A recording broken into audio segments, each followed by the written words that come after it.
what is up, guys? Welcome to Comic Hour. Do me a quick favor, sub and like, as we are a growing community and we want to make sure that you join this community.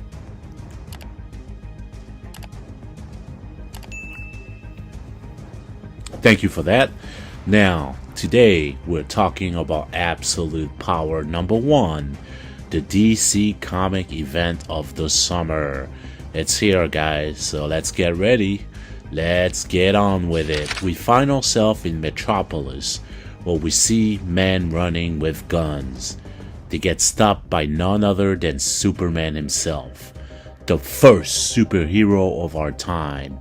Gotta give him respect, guys. He was the very first one. Come on, iconic as heck, you know? He's the first superhero and he's still around. Mad respect.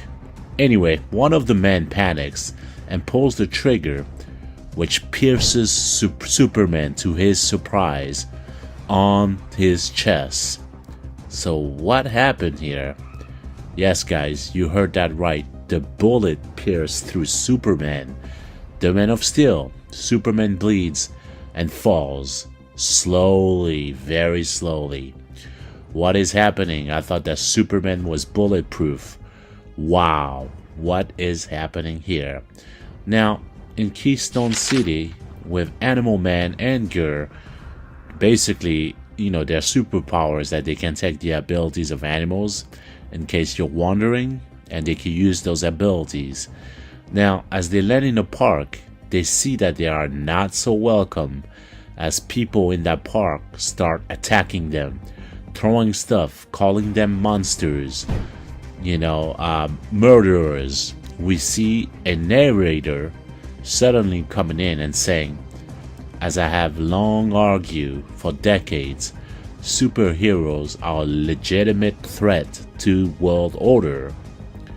Now we move on to Gotham City, with the #1 detective in the world watching the screen closely with Robin, as Batman opens up the line and asks if anyone can hear his voice. As we see on the news throughout different cities, heroes are being framed as terrorists, attacking populations, and even killing people. Mr. Terrific says it himself, the footage is fake as hell. Same with the Titans, says Nightwing. It's fake. As Wonder Woman and Aquaman look on, "It's absurd," says Wonder Woman, as we see Flash basically saying the same thing. What is happening? At Metropolis, in the Daily Planet, Lois looks on. Lois' secretary comes by. She says that these stories are running on every news site in the country, as Lois says that she will not run these stories without verification herself. Jimmy says that Lois, our site is being overridden and is currently running these stories. That's impossible. I didn't sign off on any of that, says Lois. Some outside agent took control of our server, says Jimmy. Unbelievable. As the narrator comes back and says, "Be advised that, effective immediately, I have deployed a plan of action that will eliminate that threat once and for all." Signed, Amanda Waller. Yes, guys, she's behind everything, as we all know. Now, at the Hall of Order, where Waller is talking to a commander named Sarge Steele, basically working for the government, and he's basically saying that the White House didn't sign up for this. Amanda tells him that she's responsible for it all, and she does not care for them. She goes on saying that superheroes have absolute power. They control everything, and basically, if they ever get mad or have a tantrum, that people can get hurt and die. People turning to ashes. As they both walk up to Brainiac's mate, a sentient ultra computer and responsible for some of this operation. As she introduces him to the sentient, he comes up to Failsafe also. As you know, a Failsafe is basically the fake Batman who has Batman consciousness. Now, the last time we saw Failsafe, Batman was kicking his butt. But he is back now. The backstory was in the issue of Absolute Power 0, where Amanda went back to get him and resurrected Failsafe, and also Brainiac's mate. Failsafe is here saying that Amanda wants worldwide order, as the commander says that she always had a beef with meta-humans, as people may think that for her it's personal. As Amanda is deep into her thought, she ordered Dreamer to stand by, as they may need her soon, and she orders Failsafe to deploy the plan. The word is given, she says. Now, at Titan Tower, Cyborg is saying that he's hitting firewalls after firewall. Virtually, my circuits is burning, as I'm sure he has never seen this before. Oracle is as confused as him. Batman is standing back up though, as Nightwing says that they are going to hit the street to try to save it. In Metropolis, Superboy and John Kent hears their father falling from the sky, as they manage to catch him in the air. We gotta get him to a hospital, says John. But then they lose their power also, and they all fall down to the ground. Do you read me, says Batman. All of a sudden, the footage stopped in the TV as Amanda Waller is on, speaking in all channels. I am here to help. Effective immediately in the wake of these unprecedented superhuman strikes that have claimed so many lives worldwide. These few days, my bureau is actively dispatching our ultimate solution to the existential danger posed by superhuman, as we see heroes from across the world losing their power. As we go back to Batman, they have never seen Waller addressing the public on televisions before, just like this. Batman says that she would only do that unless she knew that she had already won. Damn, we played right into her hand, says Batman. She's not playing chess. She's rolling out tanks, says Batman, as we see fail-safe robots hitting the streets. If you have superpowers, we will take them. If you utilize devices, we will drain them. If you use magic, you will no longer remember the spell. Superheroes are at their mercy. Oh my god. Wonder Woman being choked. Everyone who can escape retreats now, order Batman. Incorrect, Bats, says a voice familiar to our heroes. The Green Arrow's voice. Where are you, says Batman. On the right side of history. As Arrow has joined Waller's forces. Traitor, he goes on saying that humans with no powers don't like to be looked down by them superheroes. Wow, Mr. Emotional, because he feels that he's being discriminated against the heroes, so he joined Waller. What an idiot, right? I'm on Team Waller and we're coming for you, Batman, says Green Arrow. There's nowhere to run. Waller broke a deal with the United Planets. No one can leave Earth. We have sealed away the microverse and the time stream. There's no escape, no hope. New design and new technology. Your powers are never coming back, says the Green Arrow. As the last page, we see John Kent being exploited and revived by Waller machines, as he doesn't remember anything. Who am I, he says. Wow. He's probably going to join Waller's side, guys, I'm telling you.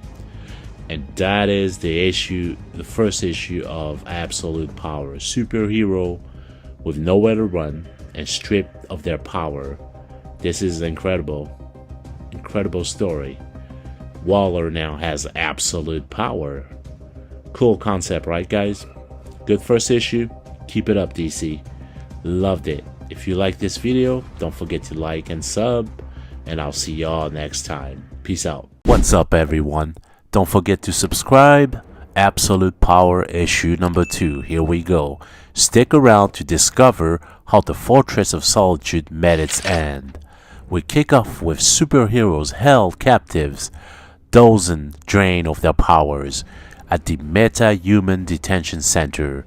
If you recall, this was all orchestrated by Amanda Waller, who aimed to depower our heroes and seize control of the world. At the DC Hall of Order, Waller and her henchmen revealed that 80% of superheroes have been depowered and imprisoned.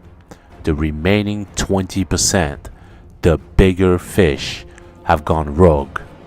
In the War Console, we see her team: Brainiac Queen, Failsafe, Dreamer, and the traitor known as Green Arrow discuss a strategy to lure the remaining heroes, but Amanda insists she will never put innocent lives at risk, affirming her commitment to protect humanity and save the Earth.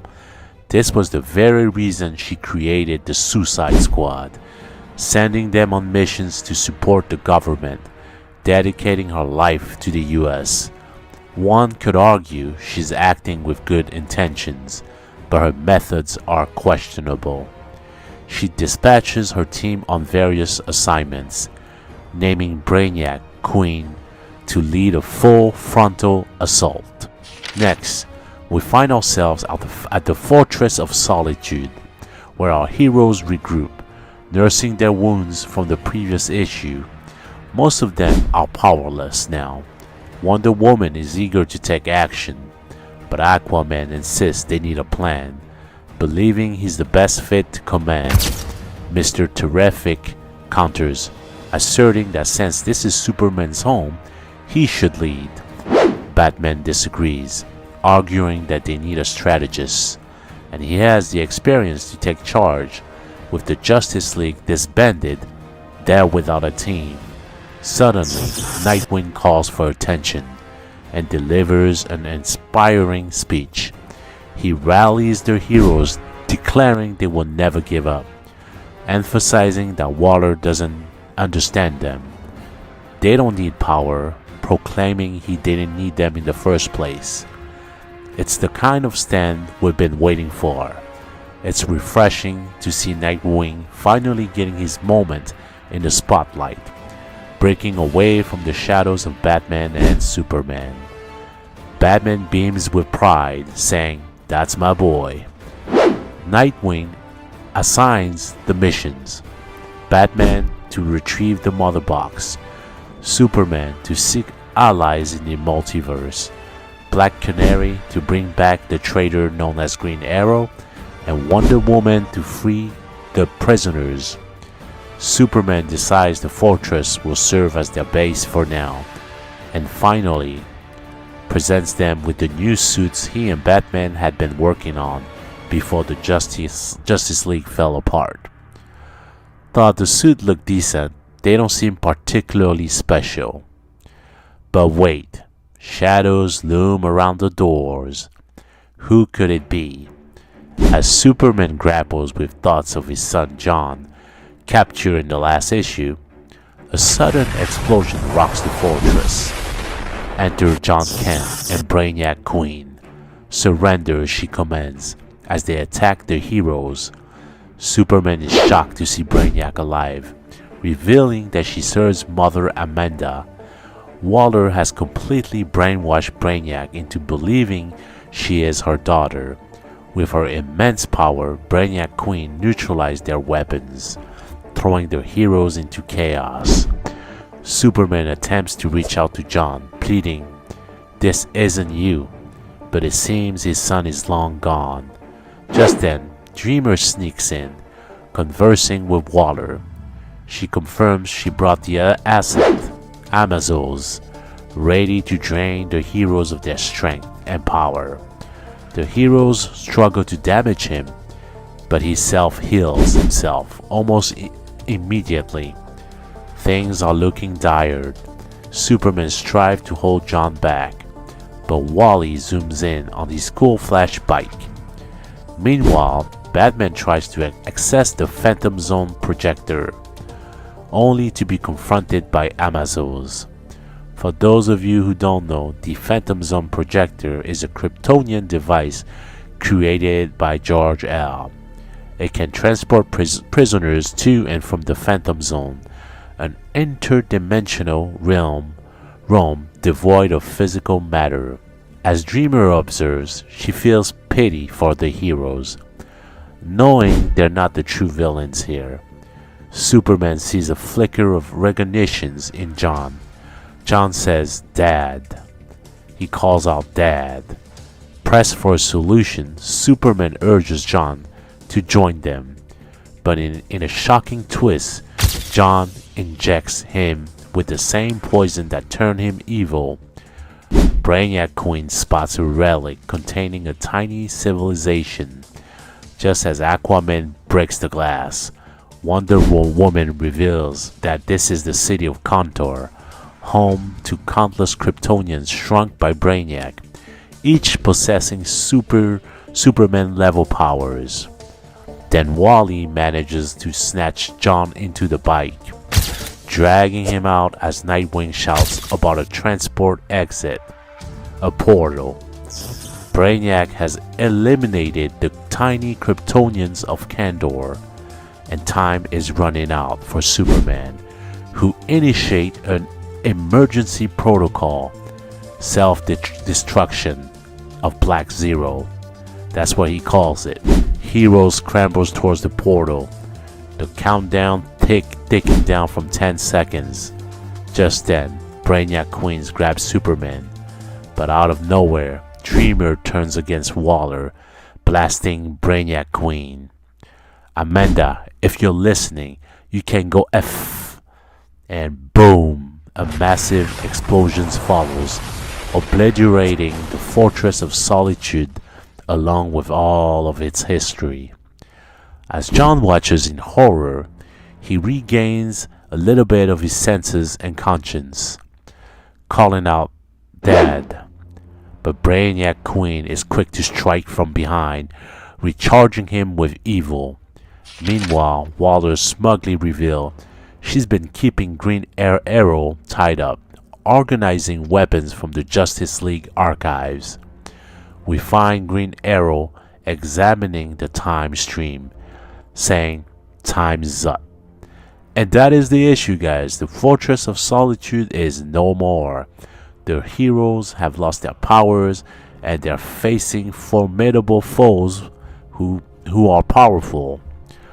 Now, how are they going to prevail with no powers? That's the most interesting thing about this comic, is that, how are they going to beat these powerful beings without powers, It's a thrilling setup for what's next. If you enjoyed this recap, this review, please make sure to like and subscribe. Until next time, peace out. Hey there guys, what's up? Welcome to Absolute Power, issue number 3. We dive right into the story of the Depower hero on a quest to take down Amanda Waller. So let's just jump in. We open the issue in Gateway City, where we discover that Hawkgirl has managed to survive. Like many other heroes, she's now in hiding from Waller's forces. She calls out, asking if anyone can hear her, but really no one's answered. Meanwhile, in Gamora Island, we see Amanda Waller along with Brainiac and Failsafe, all searching for the survivors who narrowly escaped the Fortress of Solitude in the previous issue. Super Son John Kent is on the prowl to find them. As you may know, John has been brainwashed and is now a villain. Failsafe mentioned that some of the unit robots are malfunctioning, and plans to reset their programming are set in motion. Switching scenes now to another island, we find a group of heroes who have survived but remain cautious due to their lack of powers. Nightwing, who stepped up as an unlikely leader in the last issue with an inspiring speech, urges everyone to remain hopeful. The heroes have found refuge in Themyscira, the home of Wonder Woman, However, the Amazons are not pleased that these heroes have brought their troubles to their doorstep, considering they are also wanted by the government. Wonder Woman negotiates a temporary truce with Queen Nebia to allow them to stay for now. The heroes understand that Superman's son is hunting them down and discuss the idea of using a kryptonite bullet to take him out. Nightwing quickly rejects that thought, insisting that John is brainwashed and that they need to bring him back to his former self. They all agree to handle the situation with John the Nightwing way. That's what they call it. I mean, that's what I call it. Now, Nightwing delivers yet another speech. Gotta love that, right?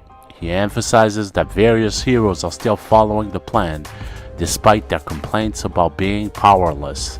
However, they do have access to a trove of weapons from the Justice League storage. Nightwing sends Flash and Green Lanterns on a mission to gather intelligence while Aquaman and Blue Beetle go after John Starr, a member of the Suicide Squad. They are a mission to bring him back. The rest will search for any other vulnerable heroes in the field. And just like that, the mission has begun. Next, we switch to the Ministry of Reliance in China. While Failsafe appears, he reveals that Brainiac Queen has tapped into their system, gaining valuable information, and warns them to align with Amanda's cause. Amanda then calls, inquiring why Failsafe Task Force is malfunctioning. Failsafe explains that they are experiencing an identity infection, where they're discovering the power of goodness itself as they absorb the moral of their targets. He insists on rebooting the system. Meanwhile, Flash manages to outrun one of the malfunctioning robots and receive an anonymous tip that Waller is operating a super prison off the coast of Gamora, urging him to reach the lower level to save the world. Back on board the Boss Reeve, our heroes are battling none other than Bizarro. It seems that Waller has taken control of him, as he doesn't wish to harm them. Aquaman uses his abilities to incapacitate him with a flower on his chest, while the heroes try to escape from Deadshot, who is shooting at them as they make a run for the portal. Now, as their hero returns to Themyscira, Brainiac uses her data connection to track them down, and soon enough, John Kent appears, causing chaos and destruction that no one can match.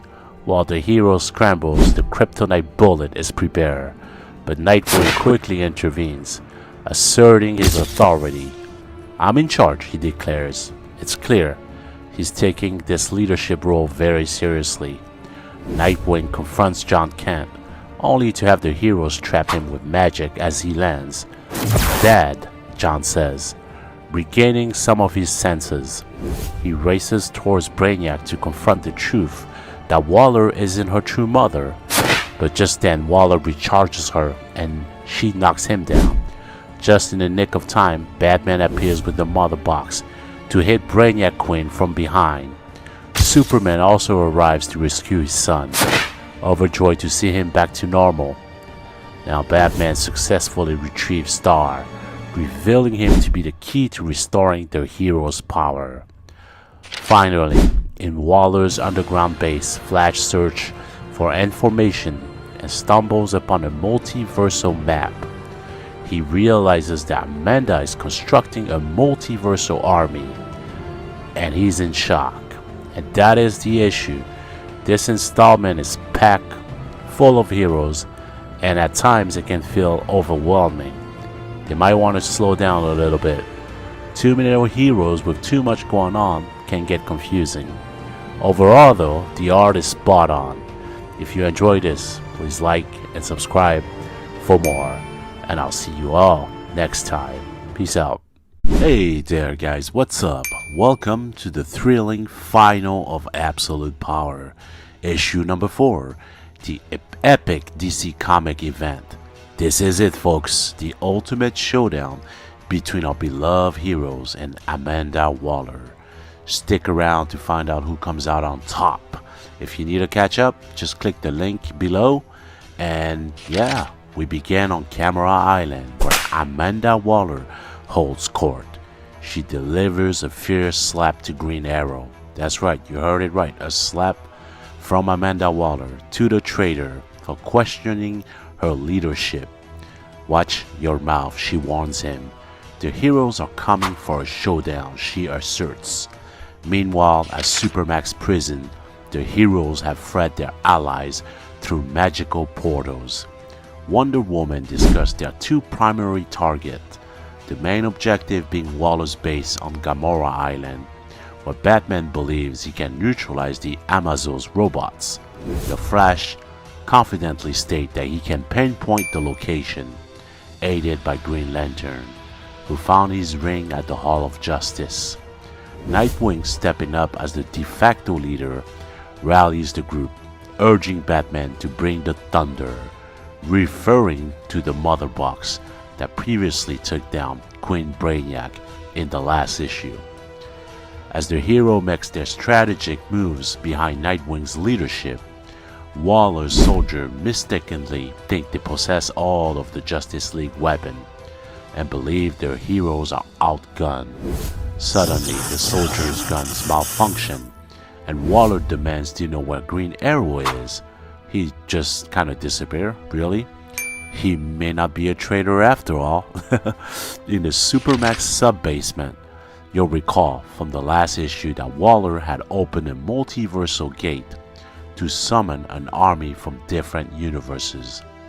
Flash now finds himself under attack by various other Flashes from alternate realities as the army desperately tries to breach the gate.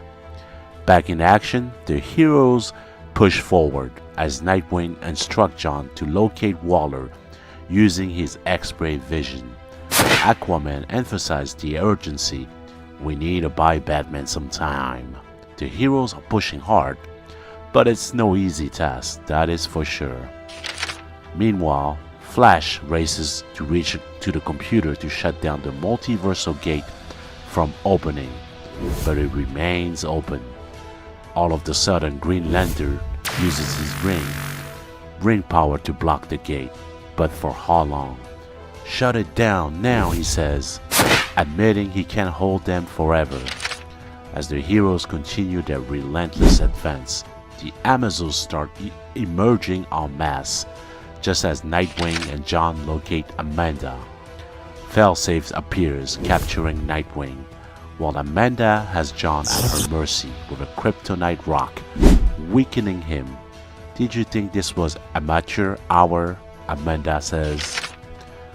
Over in Failsafe Labs, Batman confronts Star, the man who can restore the hero's power. Star revealed that the Amazons are power linked and they need to hit just one of them with a device to create a chain reaction that will drain their power and return them to the heroes. They make their exit, but the device slips from Batman's grasp. Oh no. Back with Flash, Green Lantern can no longer maintain the barrier. His willpower is winding down. But wait, the Flashes from alternate universe rushes in to help his strength, reinforcing the barrier. Back in the battlefield, suddenly a voice interjects a Batman. Sorry to take this from you. At that moment, an arrow strikes the device, sending it flying into an Amazon.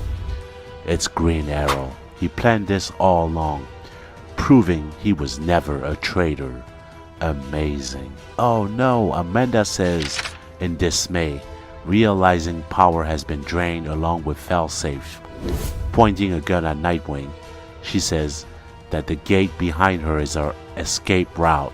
Out of nowhere, Dreamer appears and knocks Amanda out, having survived the explosion at the Fortress of Solitude. On the battlefield, Green Lantern reflects on his action, stating he had to believe in his mission as a traitor. Brainiac had installed psychic belief in him to play the part until John's telepathic implant finally timed out, bringing him back to reality. allowing him to help win the war. Yeah, Green Lantern, did it. Not Green Lantern, Green Arrow. Back with Flash, the heroes plead with him to close the gate. If I do, it's forever. We'll be cut off from the multiverse, he warns. He proceeds to close the gate anyway, and we see Waller with anger as she delivers a final rant, claiming that the people the heroes protect have been duped by their manipulation. I use the Queen AI to show the entire planet what I want them to see, that superheroes are monsters. I won, she says. Nightwing responds, have you met my friend Airwave? He just broadcasted your evil speech to the entire world. The world now knows they were misled by Amanda. It's over. Nightwing announces, and finally the heroes emerge victorious. 48 hours later, the heroes are busy rebuilding what they have lost, with Flash lamenting that he has lost his powers. Not just you. Another Flash chimes in, revealing others have lost their powers as well. Now in a dark prison, we see Amanda Waller in an orange jumpsuit. Dreamer confronts her, stating that she's serving a life sentence. I'll find a way out, Waller says, insisting she knows everything about the heroes. There is nothing that she doesn't know about them that will help her escape. When Dreamer asks where the Batcave is, Waller just can't seem to remember. Dreamer reveals she stored that memories away. Furious, Amanda screams that she'll find a way out.